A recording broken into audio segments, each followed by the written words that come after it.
Welcome back to Abu Dhabi, Mr. President. Thanks for the time. Thank you very much. First of all, congrats on becoming a grandfather for the 11th time. Most importantly. Tiffany, baby right. Alexander. They're a really good couple, great couple, I think. And the baby is perfect. I'll let you know about it in 21 years. But the baby is good, so we're happy about that. I look forward to seeing the baby. Seeing you with those grandkids.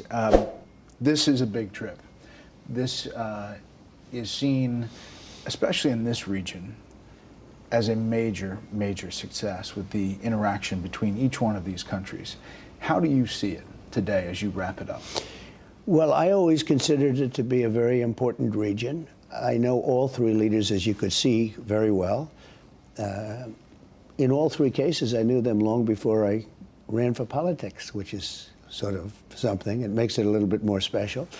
They're great people. The three of them, they're great people, and it's a great region, but it was never treated properly, and it was certainly not treated well by Biden, who didn't know he was alive, frankly, so, you know, you can understand that. But he was not, they didn't treat this group well, and I think they were being, and I guess you know, because you've reported on it, they were being coaxed very strongly by China, because that solves China's fuel problem forever. And it wasn't their preference, but they were on their way. They were going to China, and that was going to be their parent, and that's not happening anymore. Do you think you've shifted the paradigm on that? No, I don't think. I know. We are as close. We're closer now to them than ever before. You could see the relationship. You could get a body expert and pay them a lot of money, and they could tell you, no, there's just a relationship that I have with all three that's just, you know, very extraordinary. I was even saying, you know, I mean, we're like so friendly. Not a normal situation where you're okay with a leader or whatever. But this is a very important region. This is the energy capital of the world. They have, you know, massive amounts of energy and other things. They've invested wisely. And they're looking to do other things. I guess in Saudi Arabia, they said in another couple of years, there'll be more than 50% other businesses represent more than 50% of the take. And it's pretty amazing what all of them have done. You have a massive amount of business investment coming back to the U.S. Right. And they're still adding it up in each country. Which, by the way, most importantly, that's why I came here. I didn't come here to say, gee, you guys are rich and you have a lot of oil. You know, they have a lot of money, and I want them to spend the money in the United States. And we set records. There's never been a trip like this by any president or anybody ever before. And I'd ask them, how about doubling it up? Okay. Oh, I should have asked for more, because they said, okay. They're good people, and they love our country. And look, they have great danger because of Iran. That's their primary danger. And that makes them vulnerable.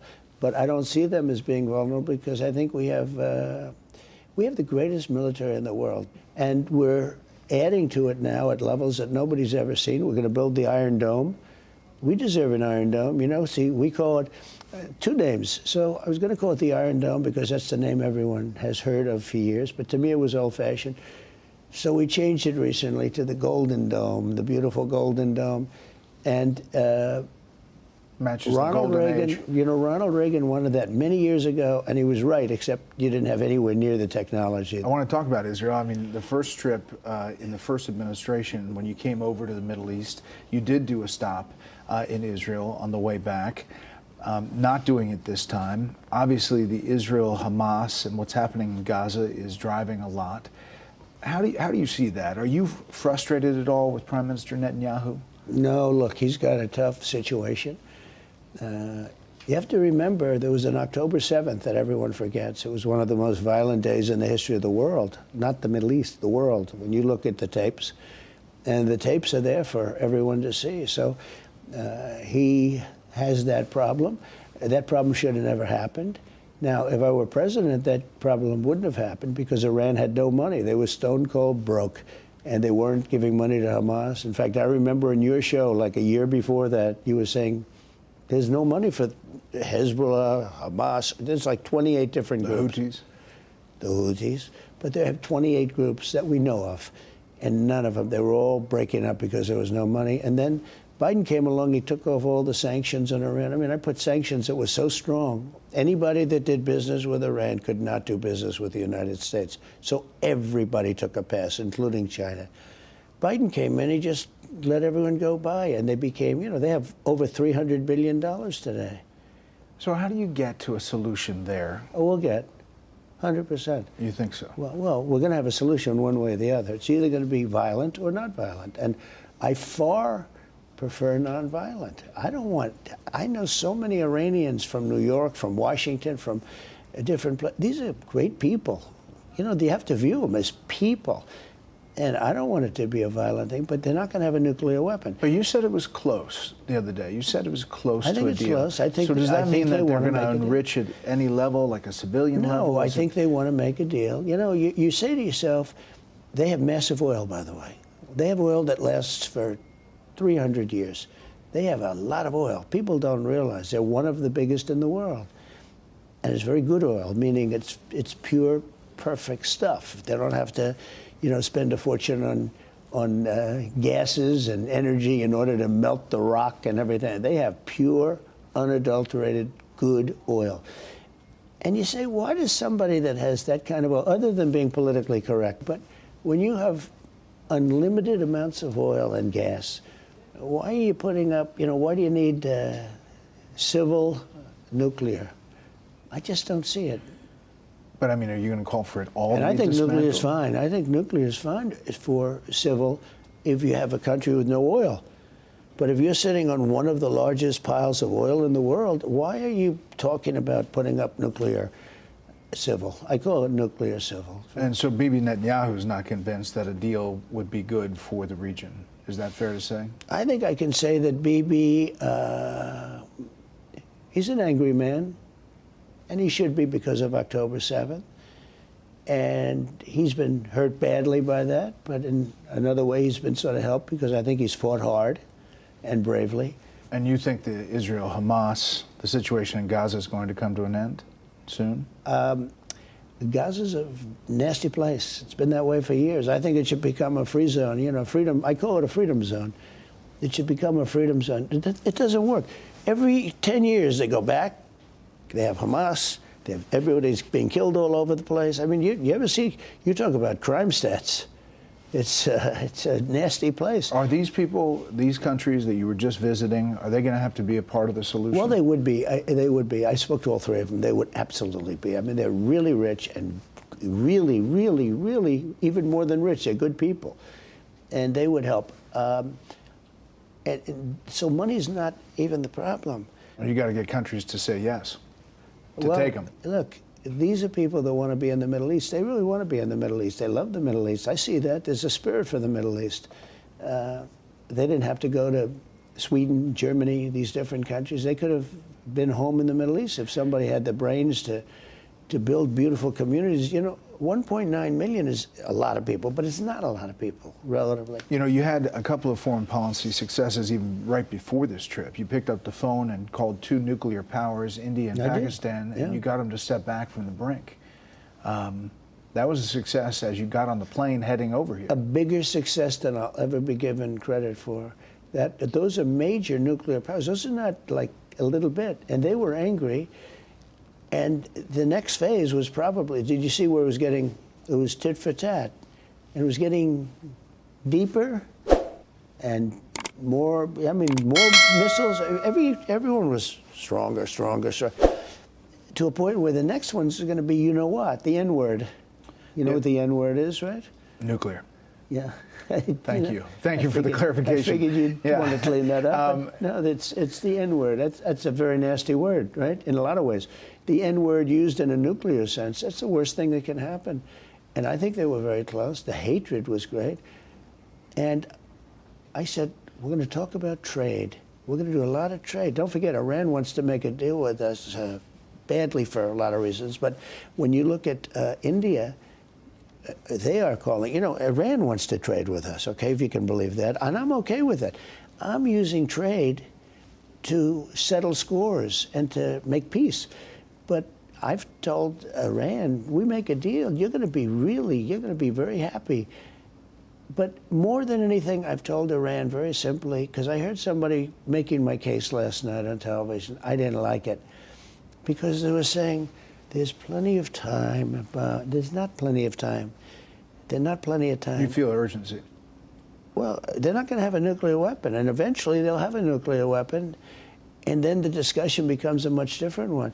But, in the case of India, India wants, you know, they're one of the highest taxed or tariff nations in the world. They make it almost impossible to do business. Do you know that they're willing to cut 100% of their tariffs for the United States because of what I did? Is that deal coming soon? Yeah, that'll come soon. I'm in no rush. Look, everybody wants to make a deal with us. So South Korea. South Korea wants to make a deal with India, us, everybody. But Japan. I'm not going to make deals with everybody. I'm just going to set the limit. I'll make some deals, and then I'm just going to, because you can't meet with that many people. I've got 150 countries that want to make deals. You know, you have a lot of countries. The market was really happy with the China situation and the sit down. They were. With the Treasury Secretary. If I didn't do that deal with China, I think China would have broken apart. Not us, them. We weren't going to break. We're not going to break. They would have broken apart. You know, our country has a lot of spirit. And you know why? Because of November 5th. Because our country has spirit again. The other foreign policy shift was this embrace of Syria. You met with the Syrian president, who has a shady past of being tied to Al-Qaeda and the al-Nusra Front in Syria, but you see promise there. Well, before I talk about that, just one word. Yeah. Also Pakistan. Great conversations with Pakistan. You know, we can't forget them, and because it does take two to tango. And with India, I felt very certain. And with Pakistan, I also talked about trade. Oh, they would love to trade. They would love to trade. You know, they're brilliant people. They make incredible products. And we don't do much trading with them, and yet I have a good relationship with. I have a good relationship with a lot of people that you wouldn't believe. But I stopped that war. That was going to be a nuclear war, I think, or close, very close. You were right there. Yeah. And now everyone's happy. In fact, I told my people, call them up. Let's start trading immediately, because I'm a man of my word. Now, when you get to Syria, so I did something with Syria because the future king, and you have a wonderful king right now. He's an older man. He's also a friend of mine, and he's 100% sharp. He's great, and he's got a great son, the Crown Prince, and he has actually many titles. He's Prime Minister, he's Crown Prince, and he's doing a great job running it. But he called me, and he spoke to me, and he said, could you do me a favor? Could you, and do the world a favor, could you take the sanctions off Syria? Because the only way they're going to have a chance, the sanctions are crippling, really biting. Well, that's what I did with Iran, and they came to a point where they were bust. Could you take the sanctions off? I hadn't thought about it much, and he said it in a way that was, you know, he's got a great heart. He said, they can't make it with those sanctions. I said, let's give them a chance. I met the leader. I met the new leader, and handsome guy, by the way, young, handsome. And I said, you know, you have quite a past. You've got a tough past. But when you think about it, are you going to put a choir boy in that position? I don't think so. You know, it's going to be a little bit tough. It's a tough part of the world. So you're willing to give him a shot? You know the word they say, it's a nasty neighborhood. It's a rough neighborhood. Yeah. And I thought he was really, I thought he was terrific. He was so thankful about the sanctions because he knew he's not going to be able to bust through. So maybe it'll be a turn there. We'll see. I think he has a real chance. He's a strong guy.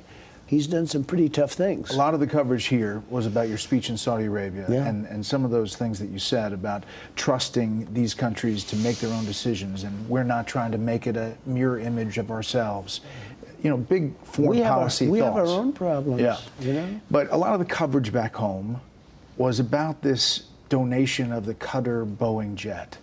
And I've heard you talk about it. You know, until you bring this up now, I haven't heard about it for 3 days. I know, but I mean, I'm just telling you we back can talk home. about it again. You ready? Not briefly. No, I heard all the answers. Well, no, but your audience has to hear the answers. Yeah. They're giving it to the Defense Department. To be very simple. Yeah. They're giving it to the United States Air Force / Defense Department of the United States. They're not giving it to me. I made a good deal. We need a plane for a couple of years before we get the other ones because Boeing is very late. Boeing is sadly. Did you talk to the CEO while I you were? did. I said, let's get, in the meantime, I got them 160 planes to build. I said, how about the two that you're supposed to build for our country? Now, they are different. They're extremely complex, and I'm not going to go into it, but they're not like a normal plane. It's not like building a 747 normal. We could put people on the moon before but let me tell you, the Boeing Air Force One is People done. knew I was angry at Boeing. A lot of people know. These people know. They're very smart down here. And they suggested if we can do anything at all to help. Because we have 40-year-old planes right now. Our Air Force One is actually two planes. It's two 747s. I don't think people know that. 40 years. It's 4 decades old, the current Air Force One. They're 40 years old. They're more than that. I think they're 42 now. I've been saying 40 for 2 years. They're 42. We shouldn't have a 42-year-old plane. And you know what? There's nothing unsafe about it. In many cases, they're just as safe or more safe. They're heavier. They throw out a lot more for the environmentalists out there to turn them. They throw out a little more than a modern engine would throw out. But they're good, but they're 42 years old. And when we landed, I saw the other day, when we landed, we parked right next to the 747 of Qatar. And we parked next, there was another 747, 2 or 3 of them, which the Arab world has. And when you look at a new 747 and you look at a plane that's 42 years old, not even the same plane, the other ones are bigger and sleeker and sharper, and it doesn't look right. We have a problem with Boeing. Now, again, it's a very complex plane. It's a much different plane than a normal plane would be. Okay. And they're doing a great job. They're coming back, and they're coming back strong. But I'm angry about them for the 2 planes. They should be able to knock them off in no time, and it's, they're not able to do that. And he said, great gentleman, Tamim, he said, I would like to help if you want. I said, how can you help? Well, we happen to have a plane. And I said, well, what do you want to do? He said, you have been, and he doesn't mean me, although I have been good. He means our country has defended them, has done great things for them. They might not be there. Base. Look, right next to Iran, and he is right next to. He's not like an hour away. Like I flew an hour to one, I flew an hour to here. But that one you don't have to fly. All you have to do is walk right across the border if you want to. I mean, it's literally touching, right? Right next to her. And he said, your country has been very good to us. I would love to do something to help with this situation you have with Air Force One. I said, that's nice. What do you suggest? And he suggested this. And I said, you know what? That's very nice. That's very nice. I appreciate it. What would be the price? He said, there is no price. I said, that's nice. Now, this plane's not for me. This goes to the United States Air Force for whoever is president. And at some point, it'll be like Ronald Reagan. It'll be decommissioned. It's 11 years old. So it stays until it's decommissioned. Yeah, it'll be decommissioned because they won't want it. Plus, they'll have the other 2 planes by that time, and there'll be brand new planes, etc. But I just want to say, it was a radical left story that a lot of people, including you. And I asked the Prime Minister about it specifically, and he said, he didn't understand the reaction back home, and he made that clear. I think he was insulted. Actually, he made a gift to help somebody that has helped them. It was so nice as a gesture, and the people here, to show you how it's crazy, they'd like me to pay $1 billion. I'd rather pay $1 billion and get 10 fighter jets instead of giving $1 billion when it's not necessary. Mr. President, if you'll stand by.